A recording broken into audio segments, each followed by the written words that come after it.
Hej! Jag tänkte göra en What's in my phone. Och jag har då en Sony Xperia E4. Ja. Så att vi börjar. Så här har vi kalender. Sådär. Kalenderhändelse om det är något sånt. Nej, nu har jag inte. Sen har jag då den här bakgrunden. New. I en pratbubbla. Utropstecken. Då. Och. Ja. Jag har bara en vanlig grå bakgrund. Och här har jag nu fått något. Från ett spel. Ja, jag har fått det från ett spel. Här har jag en massa random saker som jag typ inte använder, men jag är så good. Sen har jag dokument och presentationer här bara.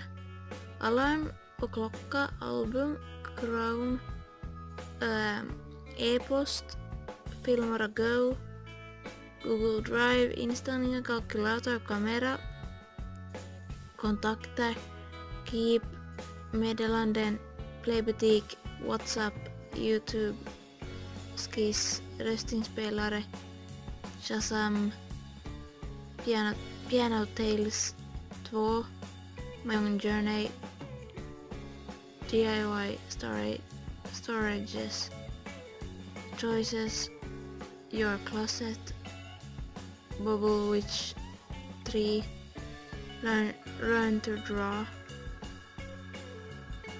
Sen är jag här. Då så jag kappar, avinstallera, visa, eller hur man visar appar här så här. Egen ordning, alfabetisk, mest använda menar jag. Installerat och hämta appar, playbutik och Sony Select. Här har jag då det här vanliga. Så, och så har jag snabbinställningar här då.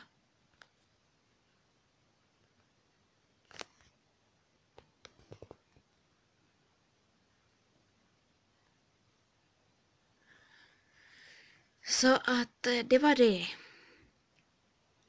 Jag har inte så mycket, eller jag har inte så mycket andra saker i det på min telefon.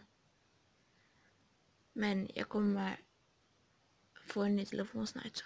Eller ja, det kan ta en månad ännu men ja. Så att ja.